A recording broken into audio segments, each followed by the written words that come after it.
Greetings. With this video, we will summarize and conclude our study dealing with the Genesis gap. And I'm sure some of you are probably sighing, finally. Anyway, welcome to Discerning Truth. And this video is part of a series dealing with the Genesis gap and how it represents what we believe to be a wrong approach in determining what the Bible says. A faulty approach in determining true Bible doctrine. In these previous studies, we've addressed practically every key argument that the gap theorists use in support of their claims. We saw that in the beginning, that the word and term beginning refers to not a moment of time, but a specific range of time. That is, from the actual beginning of creation up till the fall. We saw that the earth is not expressed as a planet in the Bible, even though the earth is a planet. It is not expressed as a planet. It's expressed as dry land. It's named. Dry land was named earth. We saw that Genesis Chapter 1, verse 1 can very easily be an introduction to the chapter and not a standalone statement, as the Gappists insist. It could very easily be seen as an introductory encapsulation, they call it. We saw that the was in Genesis 1, verse 2 should not be rendered became, in spite of the great and drastic efforts that some of them make to try and force it to say became. We saw that the words create, made, and form are often used interchangeably, and that the hard distinctions that the Gappists try to make between them is just pure bunk. It's nonsense. Context determines meaning. We saw that the ands that connect nearly all the verses in Genesis chapter 1 that connects them together as one unit, whether they're a figure of speech or not. A lot of them want to claim it's a figure of speech, and therefore, for some reason, you should not take it literally. It doesn't matter if they're a figure of speech. They still are connected by ands. We saw that the Gappists' claim for Isaiah 45:18 are silly and defy the basic fundamentals of language. It's simple. Until something is formed, it's without form. We saw that their alleged parallel account that's found in Jeremiah 4:23 is highly speculative and assuming, and actually applies into the future. As we said, there's one or two that may say that it applied to the past, but most of the Gappists today will say it applies to the future. And so all it does not prove that without form and void is a result of judgment at all. We saw in a video that their misrepresentation of darkness in Genesis 1, verse 2, has kept them in the dark to certain truths. No, darkness in itself, physical darkness in itself, is not evil. It is not evil at all, and especially since this was before the fall, there was no evil anywhere. Darkness was a creation of God to be a swaddling band for the deep. We saw that the Lord said everything He made, that is, everything He created, during the whole week, the whole creation week, was very good. And we saw that since He said that it was everything, that it meant everything. We saw that replenish is an archaic term used in 1611 to mean to fill completely or abundantly. It does not mean to redo something or to do something again. And we proved this from the scriptures in Genesis chapter 9, where it defines the term itself. The Bible defines the term itself. We saw that Peter's discourse on judgment in 2 Peter 3 says nothing about a pre-Adamic earth whatsoever. It deals with the creation account and Noah's flood, which are in the context. We saw how the sons of God were created before the earth came out of the waters as dry land. The sons of God were there, and they shouted with joy when they saw the foundation of the earth. When was the earth founded? When it come out as dry land from the seas. Genesis 1, 9, and 10.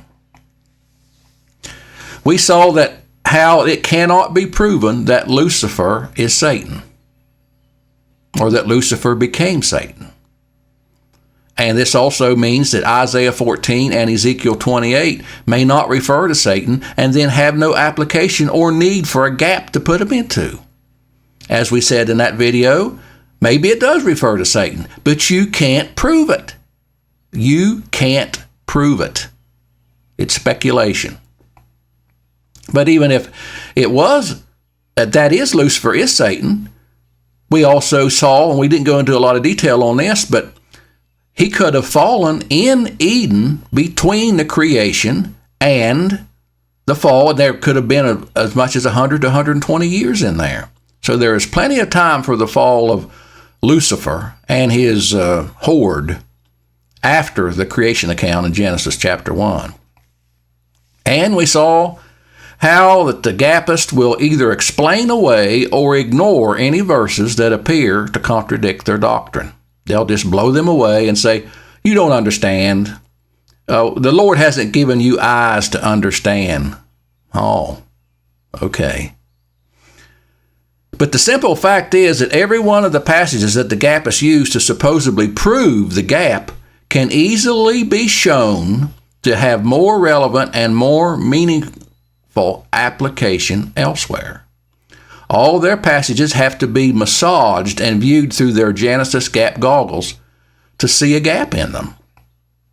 They read very much into their proof passages. And I'm telling you, take heed. Take heed.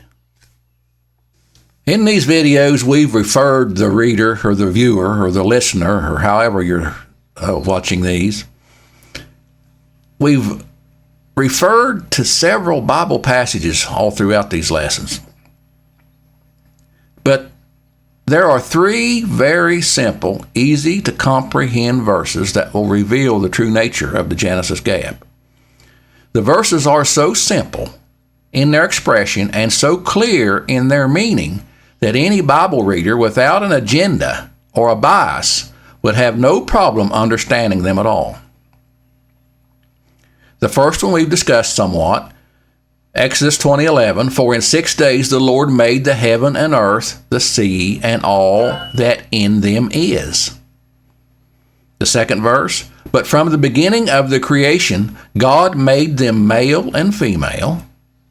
And the third one, and I saw a new heaven and a new earth, for the first heaven and the first earth were passed away, and there was no more sea.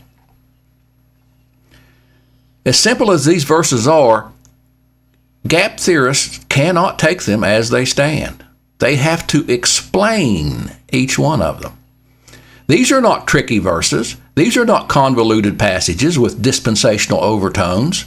They're simple, universal statements. With the first one, they must clarify that it is a mistake to think that God actually created everything in 6 days. Then they start explaining how the term made does not mean create and that God was actually remaking the heaven and the earth. We discussed this in detail previously. The second verse fares no better. With it, they must explain how the beginning of creation is not really that at all, but only the beginning of man's creation. See, the beginning of creation of God, it speaks back in that verse. See here, but from the beginning of the creation of God, they will insist, well, that's not the creation of God of everything. That's just the creation of man. How do you read it? And for the third verse, it's likewise must be interpreted.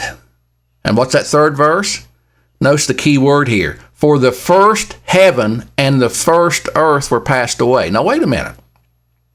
If there was a pre-Adamic earth and that earth was destroyed, well, that would be the first earth, wouldn't it? And it's already been destroyed. So we are now on the second earth. But, no, because Revelation 21:1 says that it's the first earth that's going to pass away. So we're on the first earth. You should see some of the gymnastics that they will go through trying to reconcile that passage with the gap. It's fascinating. It's entertaining, actually, to watch how they will try to go through, say God counts different than we count, and they come up to all kinds of different ways of counting. Yeah. Is it really that complicated? Is there any doubt to the meaning of a passage? I mean, if there is any doubt to the meaning of a passage like Genesis 1:2, the scriptural way to understand it is to look for other Bible passages dealing with the same subject. And the above 3 verses deal with the same subject, and they answer any question that Genesis 1:2 may raise concerning an alleged gap. Ironically, Bible believers will truthfully and routinely preach that one should understand obscure verses in the light of more clear verses, except when it comes to the Genesis gap. Fascinating. Fascinating.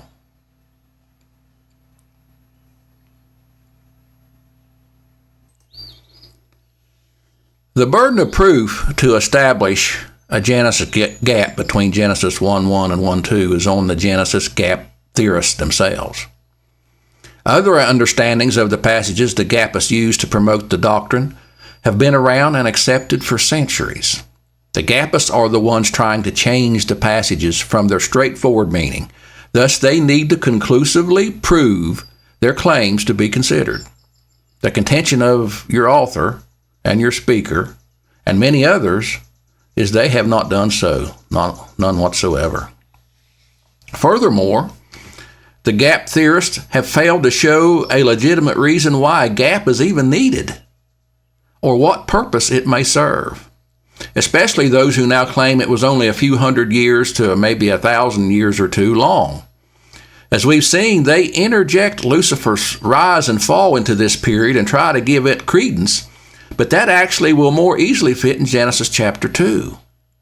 If they want people to abandon the common sense, straightforward meaning of a passage, then they need to prove sound and solid reasons why it must be done. If I'm standing in the sunshine, you better have some overwhelming proof to convince me that the sun's not shining at all. Whether there is a Genesis gap or not is pretty insignificant. At best, it's a third-rate doctrine and a remnant of an earlier time. I dare say that if the Genesis gap was developed by anyone today or 20 years ago, it would be ridiculed by the very people who are now promoting it. The insinuation by some of the brethren that belief in the Genesis gap is necessary for one to be a true King James Bible believer is nonsense. It is by no means an essential Bible-believing doctrine. Claiming as much is a tactic of the insecure trying to shore up their own apprehensions. A gap fact, you say? Who are you trying to kid? It doesn't even make a good theory. Many today now realize that the Genesis gap doesn't make the grade of sound words and sound doctrine. For something to be sound, it must have a firm foundation. But the Genesis gap's foundation is made out of spider webs and cotton balls. It's a ship full of gaping holes, and if one travels in it very far, he'll soon find himself all wet. The key problem I have with the Genesis gap theory is not the doctrine itself, but the methods used to arrive at the doctrine. That its proponents contend that a doctrine based entirely on assumption, speculation, conjecture, and opinion is enough to qualify it as a settled Bible fact is very troubling. Facts can be proven, but as we have seen, the Genesis gap is far from proven, and those who contend that it is proven have brought doubt upon themselves and their understanding of the Scripture in sight of everyone that sees them.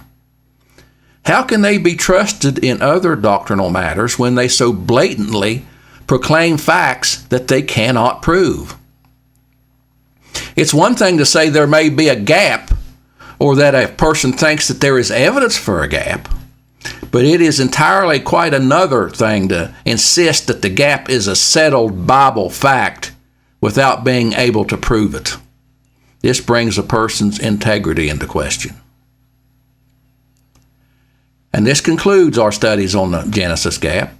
We hope that maybe some of you all have found something, just maybe one little tidbit or one little idea that may make you think. And if it makes you think and makes you study the Bible and research this out for yourself, well, I will consider that my goal has been accomplished.